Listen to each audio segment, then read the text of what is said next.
Hi, welcome to a new vlog. I'm in the beautiful Slovenian mountains, as you can see.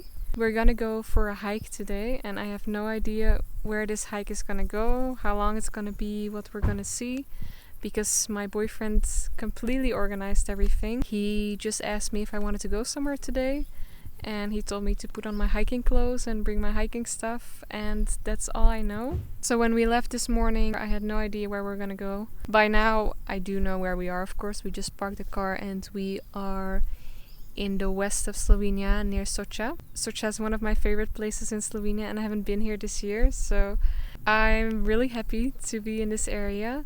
We saw so many beautiful things on the way already. We came here through the Vršič, which is a beautiful mountain road. Even though there are a lot of cars in the parking lots and surrounding parking areas, it's very quiet here.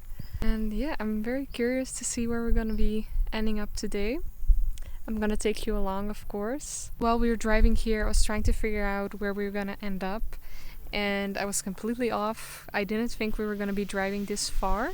But I'm very glad to go for a hike in this area. The weather is excellent as well, very sunny, perfectly blue sky, so perfect weather to be outside all day. I'm just gonna grab my backpack and then we're gonna go. And let's see where we're gonna end up today.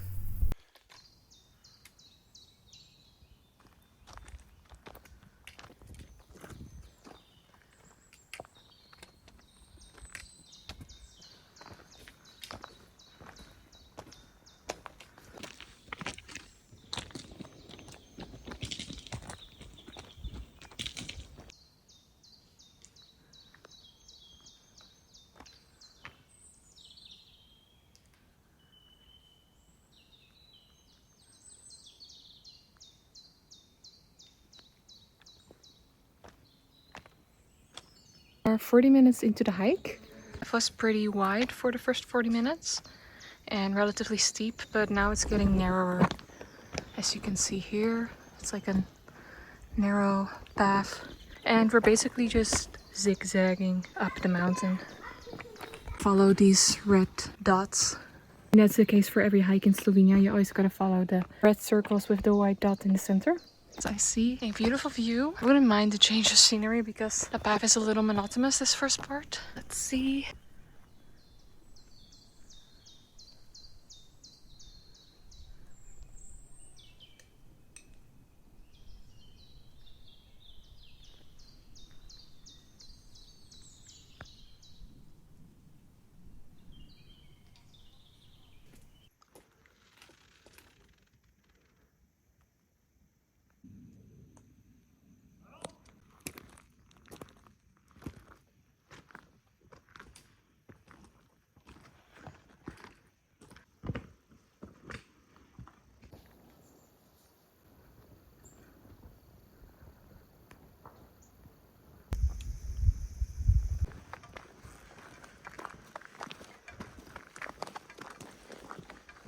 It's so beautiful here. We are out of the shade of the trees. It was very nice and cool the first part, but it's absolutely stunning here.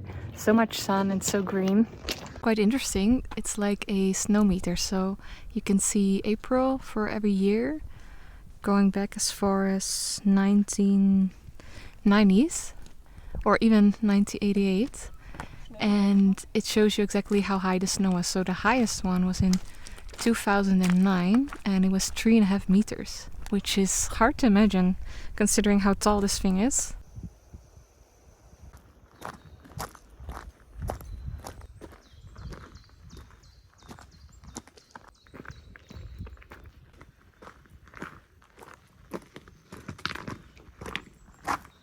Really love this path. It's really beautiful. We have a little bit of the mountains over there and some shade from the trees, and it's just really green.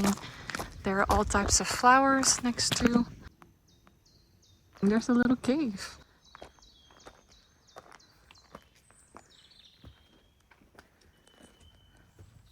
Oh, it's not much, but still pretty cool.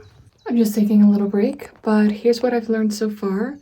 We are going to a lake. I saw a sign that said Jezero, and that's a Slovenian word for lake. But I have no idea which lake it is, because I'm not familiar with many lakes in this area. And I have no idea what it's gonna look like. But yeah, I'm super excited.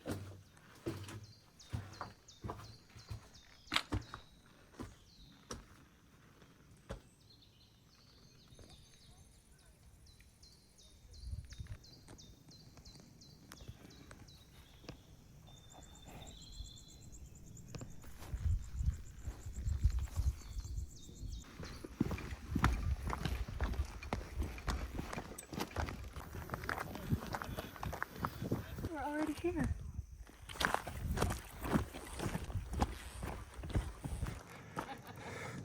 I don't think I even knew this lake existed. Oh, it's so pretty. And look at the water, it's like it's twinkling in the sunlight.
So the name of this lake is Krnsko Jezero, and it's named after the mountain which you can see over here.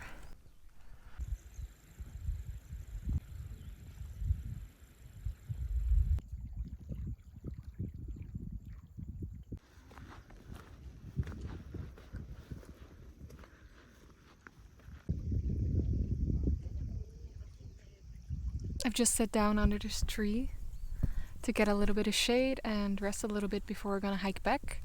But I just wanted to take a quick moment to talk about something that I feel quite strongly about, and that is Slovenia's beautiful nature. Slovenia is becoming increasingly more popular, which I think is awesome because this country has so much to offer. Of course, I'm making these videos and I hope that people will find beautiful places in Slovenia to visit and that they feel inspired to come here and to do these kind of hikes. But I also want to stress that it's very important that we respect the nature, specifically with alpine lakes.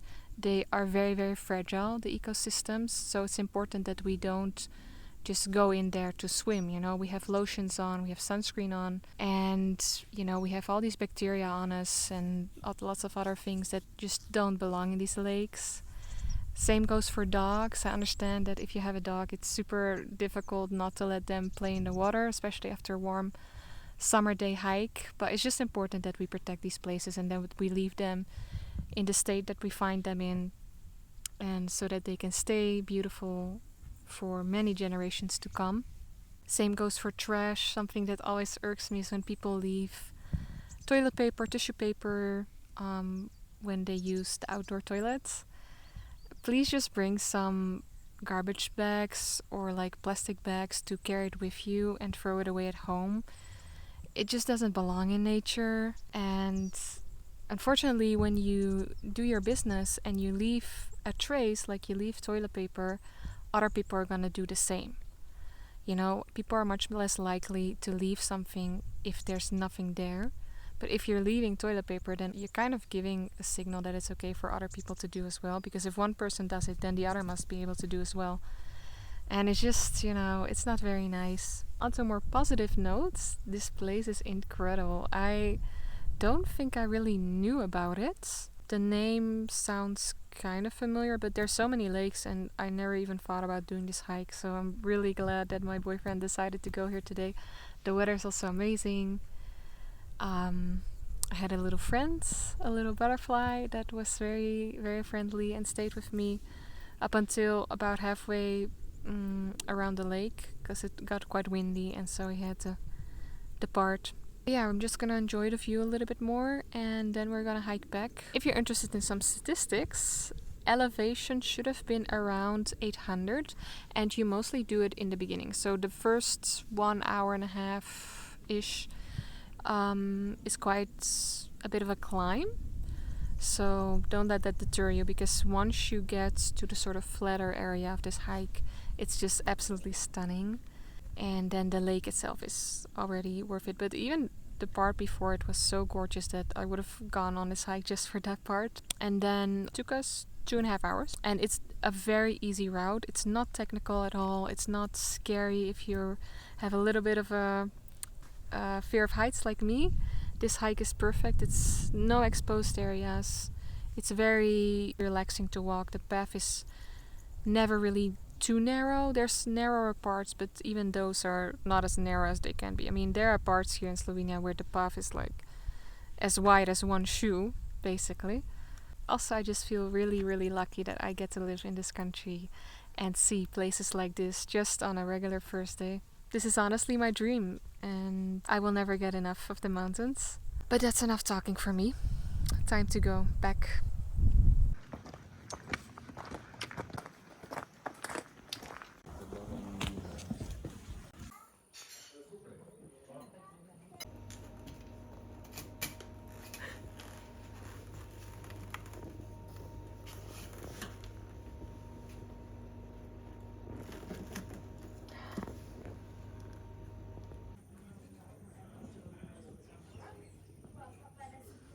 Turns out there's another lake that I had no idea about. I'm gonna show you.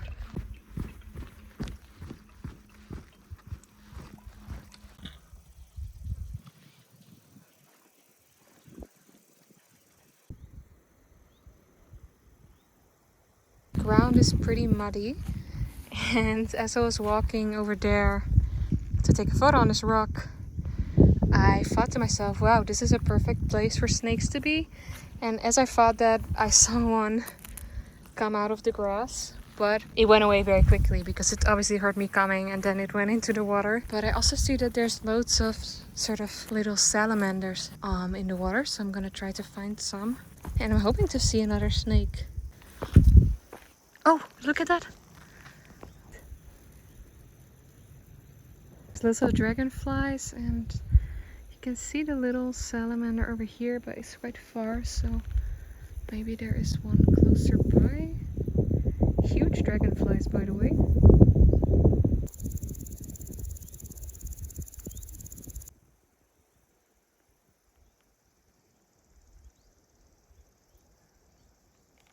Oh, it's so fast.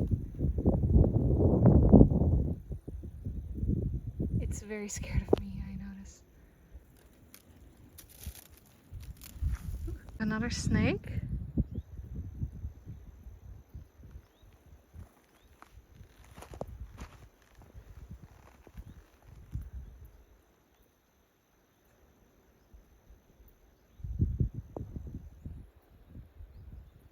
There's the salamander I was talking about. I mean, it might be something completely different than a salamander. I'm actually not sure what the difference is. And whatever that is,